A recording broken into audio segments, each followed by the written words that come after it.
You ever find yourself in the middle of giving a friend a 3-point action plan for their messy love life, complete with PowerPoint slides you made in your head, only to hang up the phone, look at your own pile of unopened mail, neglected hobbies, and that weird smell coming from your fridge and think, Anyway, hi, welcome back to the channel.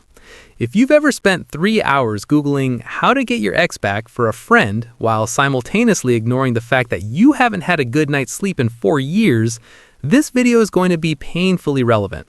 We're talking about why your inner monkey is obsessed with swinging over to everyone else's tree to fix their bananas, while your own branch is literally on fire. We're going to get into the neuroscience of why this feels so noble but is actually a trap. And most importantly, how to redirect that energy back to your own jungle. By the end, you'll realize that the person you've been trying to save this whole time is the one staring back at you in the mirror, probably with dark circles under their eyes. Let's paint a picture. Your best friend is venting about their boss. Within 37 seconds, your brain has already constructed a detailed career roadmap for them, complete with resignation letter drafts, LinkedIn profile rewrites, and a motivational playlist. You are locked in. Your heart rate is elevated, you feel useful, you feel powerful. For a brief, glorious moment, you are not a person with your own unsolved chaos. You are a savior. Meanwhile, you haven't updated your own resume since 2018. You've been meaning to start therapy for 2 years, but you're currently too busy analyzing your cousin's attachment style to a guy named Kyle who wears fedoras. This is the classic fixer dynamic. We get a hit of dopamine when we solve other people's problems because it comes with instant gratitude. You see the immediate relief on their face, oh my God, you're so smart. And your monkey brain goes, yes, this is my purpose. Give me more of that good brain juice. The problem is your own problems don't offer that instant hit. Your own problems are sticky, slow, and boring. They require looking at yourself, which is about as fun as trying to teach your monkey how to do taxes. So what does the monkey do? It avoids the boring, scary stuff on its own branch and swings over to the neighbor's tree to reorganize their nuts. It's altruism, sure, but it's also a spectacular form of procrastination. You're not being generous, you're being avoidant with a halo on. All right, let's pop the hood on your skull. Why does your brain love this so much? There's a reason it feels better to fix Sarah's career crisis than it does to sit with your own mild existential dread. It comes down to a concept in psychology called locus of control. When you're working on someone else's life, you get to operate from an external locus. Their problems are a puzzle. They are clean. You can look at their situation with cold, logical detachment because you don't have to feel the weight of their consequences. If your friend quits their job and it blows up in their face, you don't lose your house. You just get to be the supportive friends who offered great advice. There's no risk. Your own problems, however, have an internal locus. They are messy, emotional, and high stakes. Your monkey brain perceives them as predators in the bushes. So to stop the alarm, your brain engages in a neat trick called self-distraction through hyper-utility. This is where the monkey metaphor gets real. Your prefrontal cortex, the logical planning part of your brain, is like the zookeeper. It's supposed to keep the monkey in check. But when the monkey, your emotional brain, sees a problem in its own cage, your life, it throws a tantrum.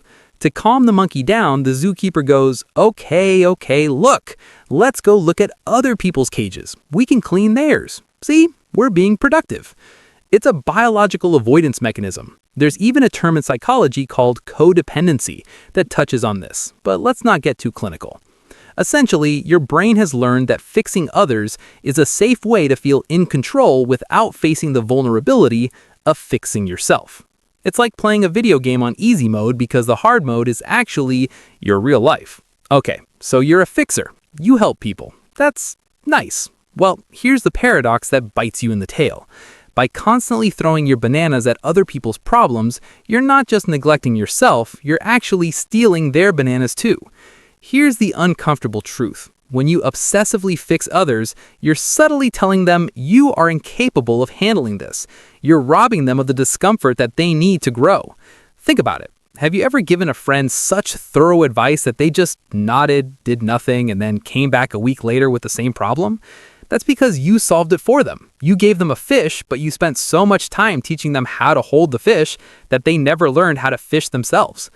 Meanwhile, back on your branch, things are getting dire. Because you've spent all your energy maintaining other people's trees, your own foundation is rotting. You develop what I call resentment rot.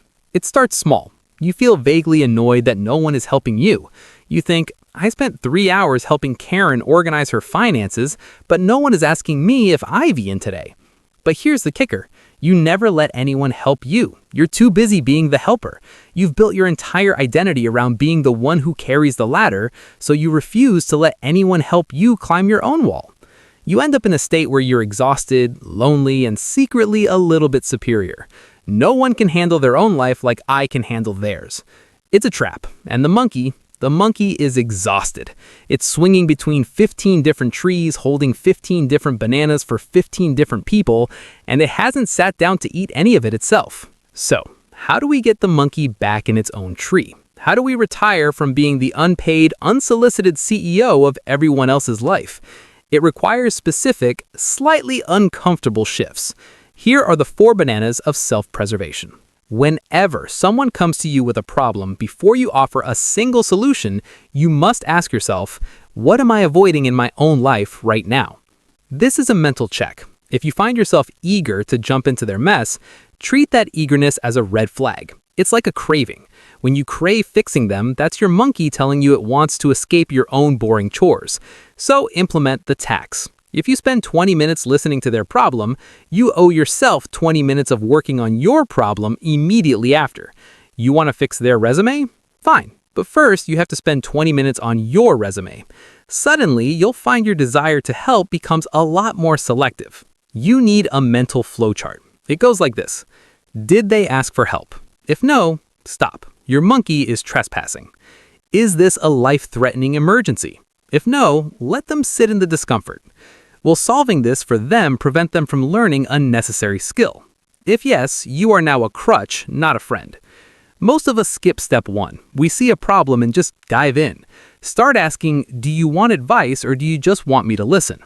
9 times out of 10, people just want to vent. By respecting that boundary, you free up massive amounts of mental RAM. You stop being the village problem solver and just become a villager. It's way more relaxing. Your problems aren't getting fixed because you treat them as a background app. You're running Fix My Finances in the background while you're actively running Fix Sarah's Love Life and Fix Dad's Tech Issues in the foreground. You need to close the other apps. Take 15 minutes a day. Set a timer. Call it monkey maintenance. During this time, you are forbidden from thinking about anyone else's life.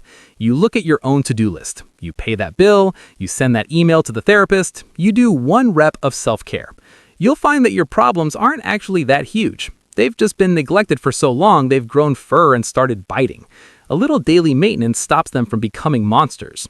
This is the psychological judo move. You need to reframe not helping as actually helping. When you refuse to solve someone's problem, you are giving them a gift, the gift of their own competence. Think of it like this. If you keep lifting the weight for someone at the gym, they never build muscle. By sitting on your hands and letting them figure it out, you are allowing them to become stronger. You are the good guy by being the bad guy who doesn't have the answer. It's very zen, and it works. This one is the scariest one. If you are the fixer, you likely haven't asked anyone for help in years. You're the rock. Guess what? Rocks erode. Your homework is to find one small, low-stakes thing in your life that you're struggling with and ask someone else to help you with it. Not a partner, not your mom, someone you usually help. Ask them for advice on something. It will feel like pulling teeth. You will feel vulnerable. But doing this breaks the dynamic. It tells your monkey, see, we can receive bananas too. It balances the ecosystem. Imagine what happens when you stop outsourcing your energy. First, your own problems start to shrink, not because they magically disappear, but because you're finally looking at them. You realize that the weird smell in the fridge was just a forgotten takeout container, not a metaphor for your entire life falling apart.